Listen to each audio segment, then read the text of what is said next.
கூட அதிகமான திங்ஸை நம்ம வந்து அதில் வந்து ஆணி அடித்து மாட்டும் போது கிளிட்டராக தான் தெரியும். பொதுவாக வந்து இந்த நிறைய பேர் வந்து ஃபோட்டோஸ் வந்து ஹாலில் நிறைய மாட்டுவாங்க. அந்த மாதிரி நிறைய மாட்டும் போது நம்மளுக்கு கிளிட்டராக தெரியும். அதை தொடச்சி மெயின்டைன் பண்ணுற வேலையும் அதிகமாக இருக்கும். மினிமலாக வந்து வச்சுக்கோங்க. நான் வந்து ஹாலில் ஃபோட்டோ எதுவும் வந்து வைக்கலை. சுத்தமாக வைக்கக்கூடாதுன்னு சொல்லலை, உங்களுக்கு விருப்பப்பட்டால் வச்சுக்கோங்க. அதை மினிமலாக வந்து வச்சுக்கலாம். அதுக்கப்புறம் இந்த வாட்சுமே பார்த்திங்கன்னா நம்ம ஒரு வாட்சில் தான் நம்ம பார்க்க போகிறோம். அதனால ஒரே ஒரு வாட்ச் இருந்தாலே போதும். 2, 3 வாட்ச் வந்து தேவையில்லை. ஒரு வாட்ச் மட்டும் வச்சுக்கிட்டோம் அப்படின்னா அந்த வீடு வந்து நல்ல ஒரு கிளட்டர் ஃப்ரீயாக இருக்கும். நீங்கள் 2, 3 வாட்ச் மாட்டியிருந்தீங்க அப்படின்னா ஒரு வாட்சை கழட்டி பாருங்களேன், அந்த இடமே வந்து பெருசாக தெரியும். நல்லா வந்து பெரிய வீடு மாதிரி தெரியும். கண்டிப்பாக ட்ரை பண்ணி பாருங்கள். நம்ம வீட்டில் டைனிங் டேபிளோ அல்லது டீ டேபிளோ இருந்துச்சுன்னா அது மேலே வந்து டீ குடிக்கிறோமோ அல்லது சாப்பாடு சாப்பிட்றோமோ இல்லை, அது மேலே தேவையில்லாத விஷயங்கள் நிறைய இருக்கும். உதாரணத்துக்கு ஹெல்மெட், சாவி, ஃபோன், ரிமோட் இந்த மாதிரி சொல்லிட்டு அதை வந்து அப்பப்போ நம்ம வந்து ரிமூவ் பண்ணிக்கிட்டே இருந்தோம் அப்படின்னு பார்த்தீங்கன்னா அடுத்தடுத்து சேராமல் இருக்கும். இதே வந்து அப்படியே நம்ம விட்டுட்டோம் அப்படின்னா அது வந்து அப்படியே வந்து அதில் வைக்கிற பொருள் மாதிரி ஒன்றுக்கு மேலே ஒன்றா வந்து வச்சுக்கிட்டே இருப்பாங்க. அதில் ஒன்றுமே இல்லை, சாப்பிட்றதுக்கு மட்டும்தான் யூஸ் பண்ணணும் அப்படின்னு சொல்லி நம்ம பழக்கிட்டோம் அப்படின்னா அப்படியே வந்து பழகிரும்.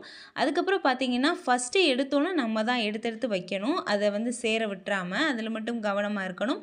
ஹெல்மெட் வைக்கிறதுக்கு அதுக்கப்புறம் இந்த மாதிரி ரிமோட் வைக்கிறதுக்கெலாம் தனித்தனி இடம் வச்சிட்டோம் அப்படின்னா நம்மளுக்கு எடுத்து வைக்கிறதுக்கு ஈஸியாக இருக்கும். வயர்லாம் அங்கங்கே தொங்குனாலுமே பார்த்தீங்கன்னா ஒரு கிளட்டராக தெரியும். நான் வந்து நிறைய பெரிய வயராக இருந்துச்சு இந்த கேபிளில், அதை முடிஞ்ச அளவுக்கு சுருட்டி இந்த மாதிரி கீழே வச்சுருக்கிறேன். ஃபஸ்ட்டு ரொம்ப கிளட்டராக இருந்துச்சு. இன்னுமே கொஞ்சம் வயர் தொங்கிட்டு இருக்கு. அதை வந்து ஒன்றும் செய்ய முடியலை. அது வந்து கீழே வந்து அந்த சுவிட்ச் பாக்ஸ் இருக்குன்றனால முடிஞ்ச அளவுக்கு இந்த மாதிரி சுருட்டி வச்சுருக்கிறேன். இந்த மாதிரி வயர் இருந்தாலுமே பார்த்தீங்கன்னா நல்லா முடிஞ்ச அளவுக்கு சுருட்டி இந்த மாதிரி மறைவாக வந்து வச்சுக்கிட்டோம் அப்படின்னா கிளட்டர் ஆகாமல் இருக்கும் நம்ம வீடு. அதுக்கப்புறம் இந்த மாதிரி டிவி யூனிட்டுன்னு சொல்லிட்டு தனியாகவே வந்து இப்போலாம் செய்கிறாங்க. டிவிக்குன்னு வந்து தனியாக ஷோகேஸ் அந்த மாதிரிலாம் அந்த மாதிரி வைக்கிறத ஃபஸ்ட்டு அவாய்ட் பண்ணிக்கலாம்.